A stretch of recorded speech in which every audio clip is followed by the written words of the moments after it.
Well, hello again. This is Father Fish. And I'm sitting on the edge of Curry Creek here in southwest Florida. It feeds into a bay which feeds into the Gulf. I'm located in Venice, just, about 10 miles south of Sarasota, which is about 40 miles south of Tampa. And I'm right on the coast.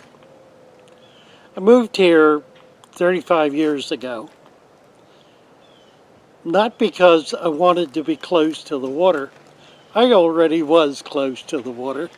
I was on the Chesapeake Bay. I moved here because I got tired of the cold winters.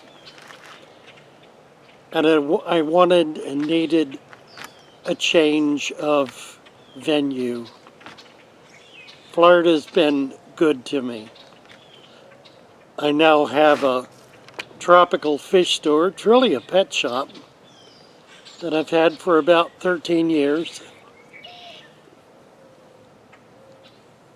And I've been able to specialize in the kinds of things I enjoy the most. The pet shop really is a hobby shop.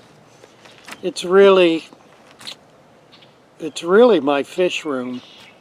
It's kind of a glorified, expanded fish room. Some people don't like it much because it seems chaotic.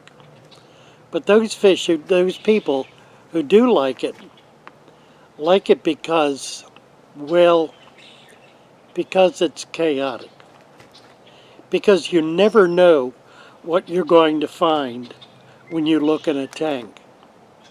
Oh, I have labels on my tanks, and most of them are pretty accurate. But the fish have a way of moving from tank to tank. Now, I do know how they do this. I have a water exchange system that allows them to go through the pipes and to discover new and better homes to live in. And that's exactly what happens. Fish will keep migrating from tank to tank until they find a place they like, and then they'll settle down. So really, my 20-gallon tanks tied and 29s all tied together with a couple of 55s are really about 400 gallons.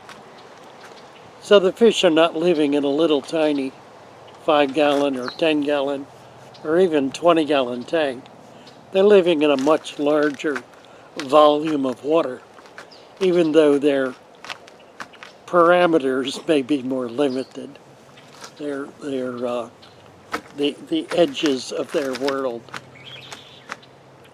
I'm here on Curry Creek because this is really the key to my hobby. When I was a little boy, I went into every creek I could get near, and I found all manner of animals. Mostly, of course, it was crayfish and salamanders, a few fish, but I kept them all in tanks and enjoyed them all.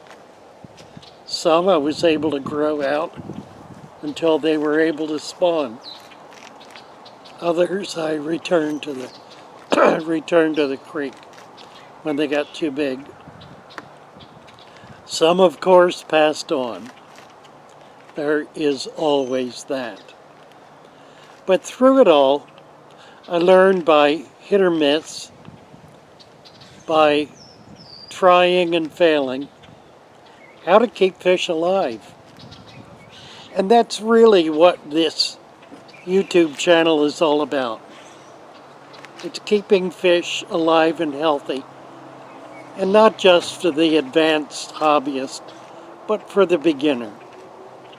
For the person who's just starting out and wants to have some pretty little fish in a pretty tank and keep them alive and happy and healthy.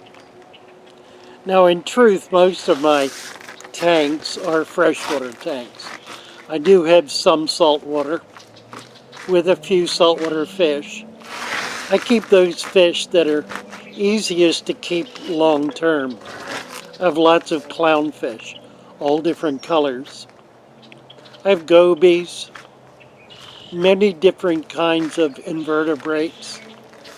And one of the fish that I've kept really well and for a long time are one of the prettiest of the little fish in the saltwater hobby, the mandarin gobies. We'll see some of them later. Now they're really pretty easy to pair up, so we can talk about that as well. But I just wanted to give you an idea of where I am and what I appreciate every day when I come home. This lovely spot on the creek where I fish and wade and swim and do a little bit of boating. I'm getting a little old for boating, but I still enjoy it. So, thank you for stopping by. Not a lot of detailed information today, I guess, but a good chance for us to get to know each other a little better. Take care and have a wonderful fishy day. Bye now.